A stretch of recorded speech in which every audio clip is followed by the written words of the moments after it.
The following episode will contain spoilers. You have been warned.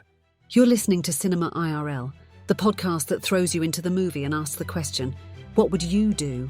What happens when you combine a stage-straight wedding with Bo and Yang impregnating someone?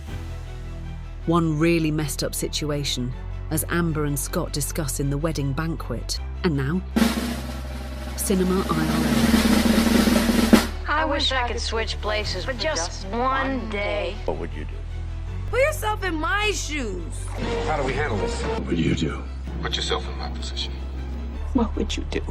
Now it's your turn. Wow. Must be nice to still have your dick work when you're drunk, eh, Bo and Yang?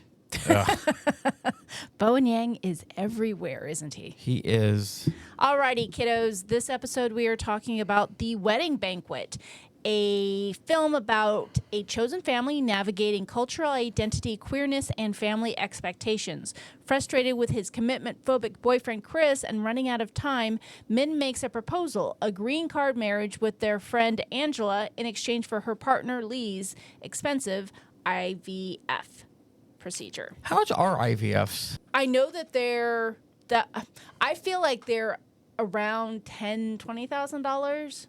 Like definitely something that's Is that per try? Yeah. Every time it fails and you have to try again, you're paying for it again. I feel like there should be a punch card there. Like if you get 4 punches, the 5th one's free. Yeah, I don't think that's the way our medical system works, but I could be off. But I definitely know it is a very pricey surgery and one that many couples take out loans on their houses for, that they have to sell their homes for, or take out massive loans from families or second mortgages. It is a very expensive surgery. And we had our two main, well, I guess there was 4 main characters. And Lee is with Angela. And then we have our other couple, Min and Chris. And our lesbian couple want to have a baby.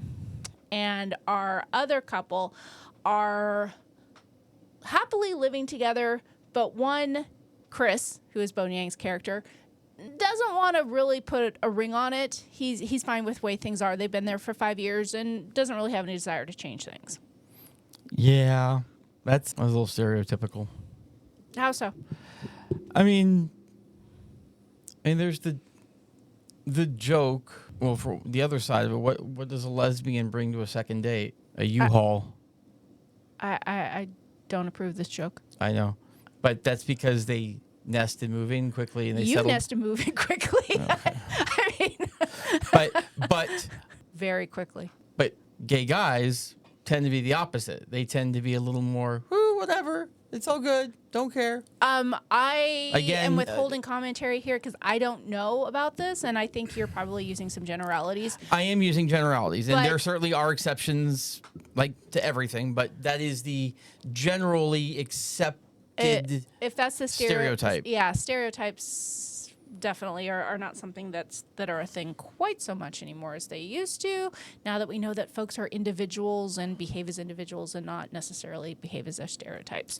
Yeah, So, except stereotypes do exist for a reason. It's generally because there's enough of a crowd that acts that way. But yes, obviously, always understand that sometimes- anyone cannot not hold to the stereotype. there's nothing wrong with the if it's not broke, don't fix it mentality. And I think that's how Chris is they obviously had a very affectionate, very loving relationship for 5 years.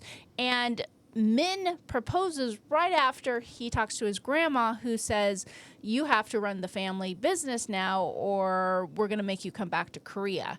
And Min promptly proposes, but then also explains he had the ring before this conversation with his grandma, but now it's just not the best timing, but he already had this on his mind. So Chris definitely doesn't want to, if he's already not at a place where he's jumping at the bit to get married, he certainly doesn't want to just get married because there's a green card at stake now.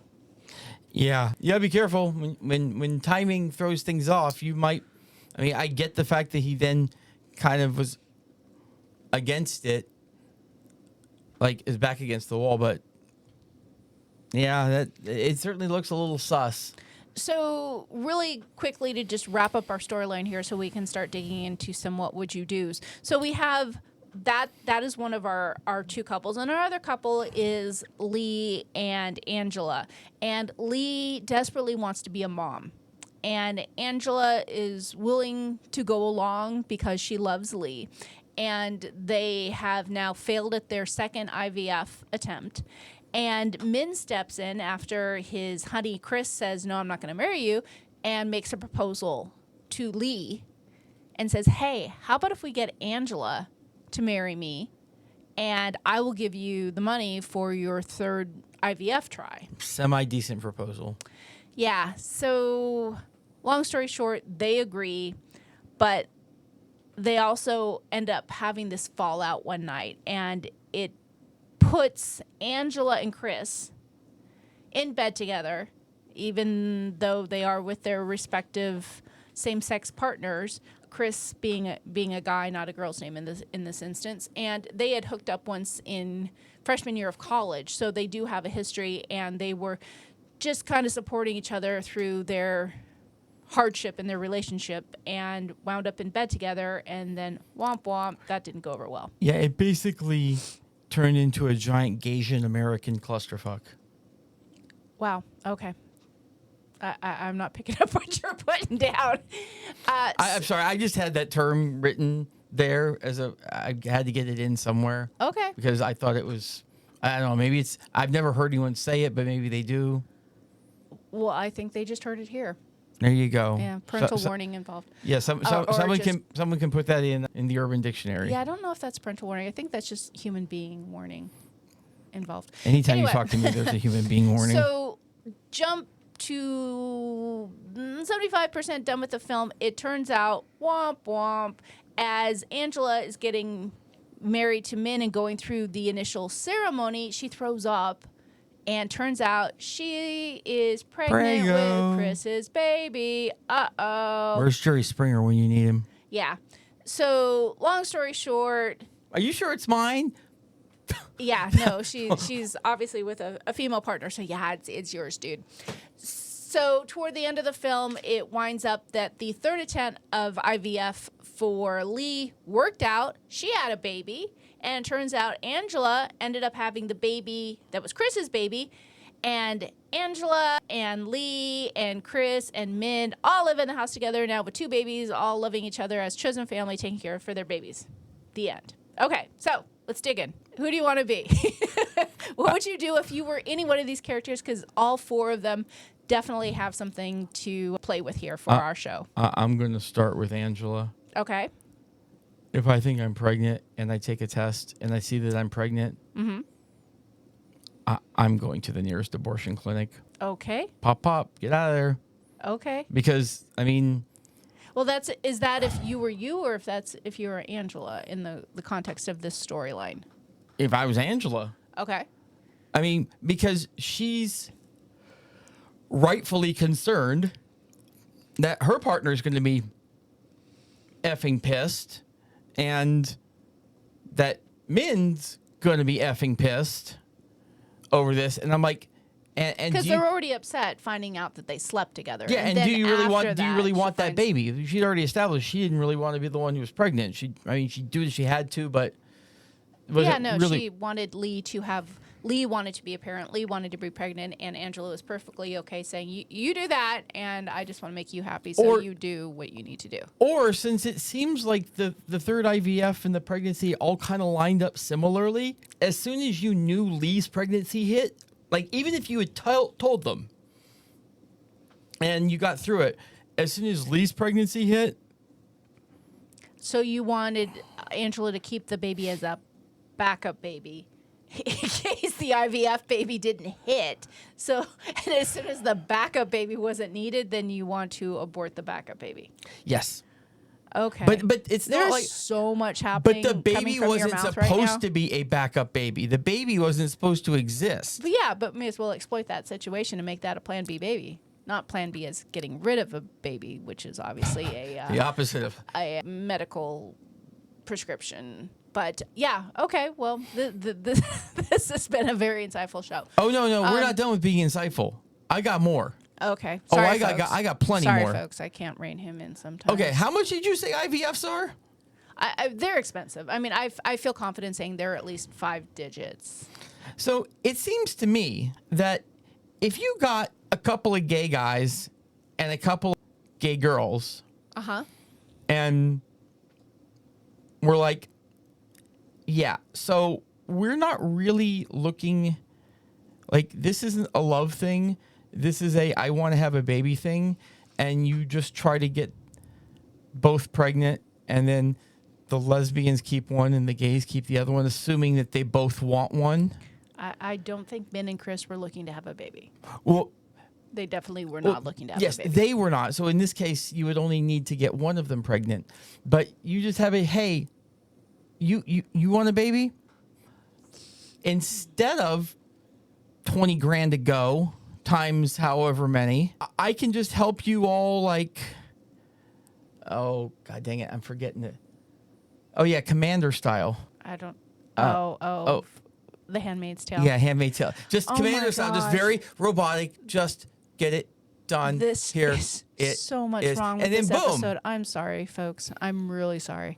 No, I'm actually kind of serious on this one. Yeah, I know. Yeah, no, you kind of lost me at Commander style. Well, I mean, you're not exactly like Okay. smooching and oh baby. No, you're just Yes, you're it's going through the a motions. gay guy of, and a gay girl. Neither one of them necessarily wants their parts next to each other. So Yes, you just okay. kind of like have a few shots. Okay, I'm going to salvage what you're saying. Do a here. Commander So, style.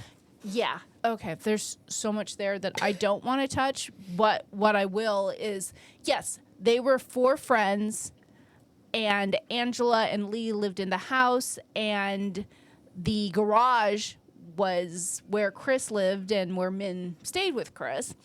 And Chris and Angela have a friendship that goes back to their At least freshman year of college. And what you would say they're probably mid-30s maybe. Man, I don't know. Min's younger. I'd say Lee is definitely the older one of the bunch. I have learned I cannot tell age for crap because when they mention something about Lee and whether or not her age played a role in the IVF not hitting, I'm like, what the hell? Let me think about this. So we know Min was 25. We actually got a point there from his grandmother if he was 25. Okay. Anyway, the point being is... And you've got to think that Lee's got to be at least 35, if not older, for a doctor to start saying that age could play a role in that. I mean, I got to think if you're sub 35, a doctor's not going to be saying anything about age having a role, and she's probably older than that. Though I will say this, that is contextual. I didn't think she looked that old, but just based on the concept of age not letting this hit, I've got to think that she was mid-high 30s. So these 4 characters, as we talked about in the intro, they're chosen family. Like they live in proximity in the garage and in the house. They go out to dinners together and parties together, and they are close knit.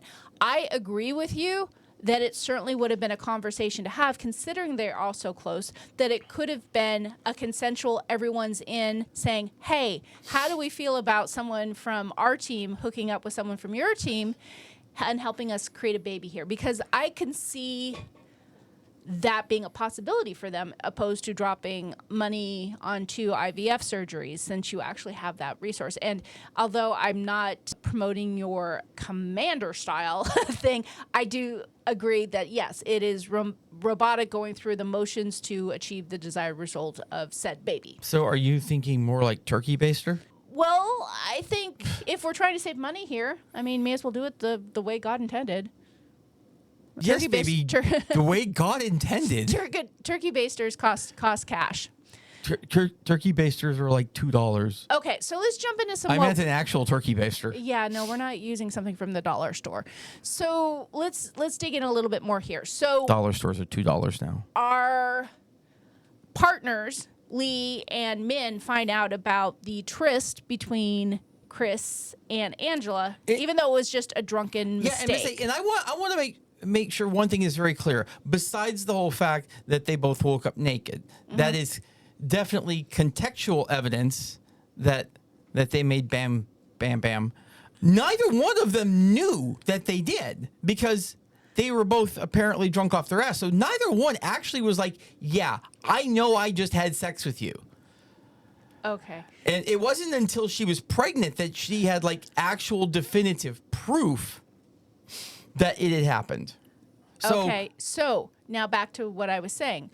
If you are Lee and Min and you find out your partner's hooked up for the second time, and as long as they've known each other, the first time being way before that they were with these folks, but that they had hooked up, how would you handle that if you were Lee or Min? well, this is exactly the point I was trying to make. Okay. Neither one of them even knew they'd hooked up. Oh, you're saying plausible deniability. Well, it's not plausible. No, it's not plausible deniability. It's I was blacked out drunk. I don't know what the F I did. But you still woke up naked to someone and have a strong suspicion something happened. And I think if you kind of looked into it, you could get some evidence there that something happened. Okay. I mean, I'm sorry. So you're we've saying- had conversations about this before.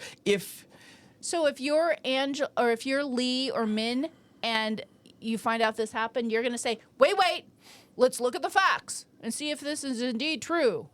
Given the nature of the relationship of these four, actually, yes, that's probably what I would do. I would ask them, hey, listen, is this a thing or what happened? And they'd be like, dudes, we were blacked out effing drunk. We didn't even know for sure that we'd had sex until I was pregnant. So, like... So you would keep it a secret until you found out you were pregnant? I mean, no, I'd get an abortion. Okay. Wow. so much happening in this Because episode. here's the thing. I can see that. I can understand that. Now, if you were like, hey, I woke up next to this random dude who I didn't even know at the start of the night and we were both naked, that's a different conversation because then that's like someone you met and you allowed yourself to get into a state where you were compromisable. Yeah, you went into someone's home or apartment with someone you had just met. Yeah, I do understand that. Yeah, I mean, but that's the thing with when you're around friends, I think it's fine to let your guard down. Sure. Under the, thought that nothing like this is going to happen. Yeah, no, I understand that. I think one of the many reasons I take issue with I would have an abortion solution here is because Angela is with a partner who desperately wants to be pregnant, who desperately wants to be a mom. So here you have been given this gift that she has fought for twice and twice had to go through the experience of losing that baby because the IVF didn't work. And then you're just given this gift of a baby and be like, nah, I'm going to kill it. So, I mean, that feels to me the utmost sense of, gosh, I don't know, lack of awareness and lack of, I'm not sure what the right word here is, but it just seems so insensitive. This is a know thy partner situation. Because here's the thing. Yeah, that's great and all if you still have a relationship. If I'm Lee, then Angela can tell me. If you're Lee, Angela better have an abortion. I don't follow that. I would not get so twisted up in the idea of, sex must mean there's a huge emotional connection now or something. I don't think it's anything about other than emotional just connection. a random ass physical act. Well, I don't think it's about that there was a connection. I think it's about infidelity. See, and that's the thing. It's not. For me, I wouldn't see that as an... So you can get drunk, sleep with someone, and it's like, oh, well, it was just lack of good judgment. Listen, again, if you're in a situation where you are in company of people that you trust, and that's the first part. It can't be someone random. If you just randomly sleep with someone... Yeah, there's a lot of bad judgment going on there. If it is in company of people that you trust, and if you can genuinely, truly say, when it's said and done, I had no effing clue that I did any of that, and you could truly say that and believe it, then yeah, I don't see that as unfaithful. I don't. Because you have to be unfaithful, you have to make a choice. You have to make a true conscious decision. I'm gonna fuck this person. So anyone could just be sloppy drunk and then be like, oh, I was drunk, I was impaired, didn't really make a choice, doesn't count. Did you know it? Did you know what? That you were pounding alcohol? No, did you know that you were trying to sleep with someone or going to be sleeping with someone? Gee, that doesn't work here. That's not applicable. You have to, and again, yeah, sure, you can make an excuse and say that, and you can be a lying asshole. I mean, lying assholes happen all the time, but we have a comment section on episodes, and I would love for folks to chime in with their comments. Is if you are intoxicated and didn't try to sleep with someone, is it a freebie if you end up sleeping with them and that your partner shouldn't be upset? Is it just a didn't try, was too impaired to really realize what was happening? Is that a free pass? I would love to hear what you all think in the comments. So again, you're using the phrase free pass like they enjoyed having sex and it was a great, wonderful experience. They don't fucking remember it happened. Okay. They literally don't even remember that it happened. Now, that said, I might be a little more cautious about getting drunk around that person again. Or get drunk exclusively around that person. If you're like in a more group setting, not as big of a deal. But yeah, at that point, you have to be like, okay, now we know you and I can't get drunk together. One of us has to stay sober. Okay. Because, yeah, it's not again, you're saying free pass like, ooh, it was okay. I enjoyed it, but I'm going to get out of jail free on this one. No, they don't even freaking remember anything or know anything. Like, that's... I will go to my grave saying that it requires you to actually inherently want this. I'm not saying that the person had this experience and then came out of it saying, wow, that was really great, let's do it again. I'm sure there is remorse involved there. I'm not saying it's all positive, but I still think it counts as infidelity. Not if you don't choose. Like that's the thing. I've had drunk nights where I'm like, okay, I can kind of remember what happened. And I've had a couple of drunk nights in my life where I had to get told later what happened because I had no recollection of it whatsoever. I was effectively blacked out, not passed out, but blacked out drunk. And when you hit that point, like, now again, it's not something you should do often, and you shouldn't do it unless you're in the company of people that you trust. Like, if you're two people sitting there thinking, well, we're not going to choose to sleep with each other, but maybe if we both have 15 tequila shots, we can just do it and not remember. Well, no, that's infidelity. Yeah, But I'm not. In no way, shape, or form did they think, We're not talking about premeditated. Yeah. If any of this is premeditated, it's infidelity. Yeah, of course. But again, if you didn't make the decision, it's not infidelity. Now, again, well, you made the decision second time, while you were impaired, but you still made a decision. You might not remember it, but you made a decision in the moment. Of course you did. A very inebriated, like everyone knows that you don't make good decisions when you're drunk. Like you're just not, that's not who you are in general. Now, if it happens a second time, yeah, no, that's on you. Never mind. Yeah, I know you were going. You know where I was going with it? Yeah. Yeah, sorry. I mean, but I know how you feel. Like if you're Lee, you are the fuck out of there, not coming back. But that's because I know how you feel on stuff like this. I personally wouldn't. But, I mean, yeah, I wouldn't just be like, oh, okay. Like, walk me through this. Walk me through what got to this point. Like, what do you remember? Let's start with that. Okay, so let's role play. I don't remember anything. You don't remember anything? I mean, we were dancing on the dance floor. Yeah, okay, having a good time. There you go. That's something you remember then. Okay. You're dancing? Okay, what happened after that? I don't know. We were drinking and twirling. You're drinking and twirling? Yeah. And then I woke up naked. And you don't remember anything else? I don't remember anything else. You forgive me? Are you being honest? Yeah, I don't remember anything else. Why did you get that drunk? I don't know. I just needed to let off some steam. You forgive me? Actually, yeah. Alrighty.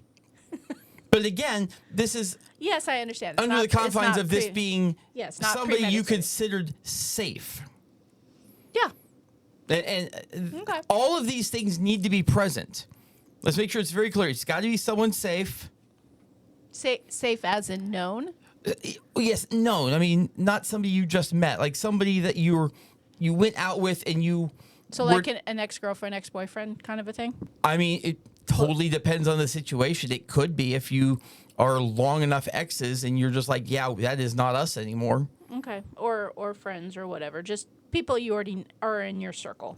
Somebody that you drunk would not be like, oh yeah, I'm going to sleep with them. Like Okay. if you'd say that, no, that's probably not considered safe then. Again, really like to hear from our listeners here in the comments. I've never wanted to comment more than I do right now. Would really like to hear how folks think about this topic because it's obviously a very personal decision and people make decisions pertaining to this all over the spectrum. But am I wrong about your assessment of you if you're Lee? I mean, I know I'm not because of conversations we've had. Yeah. If I'm, it's hard to say with 100% certainty how you would act in a what would you do situation if it was really real.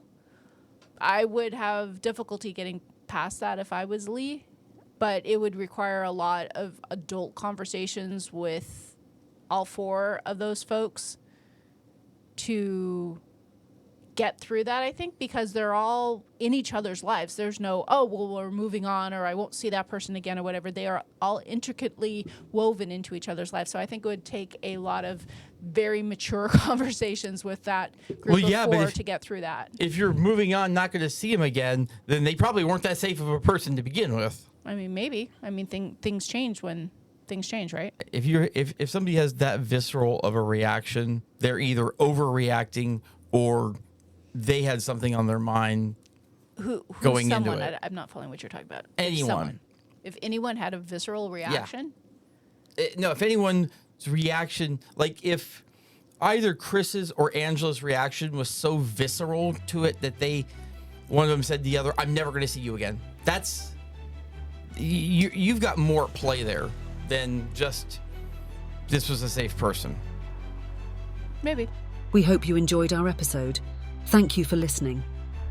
And to catch all the new episodes, please subscribe. We release 2 to 3 episodes weekly, so we'll have new content regularly.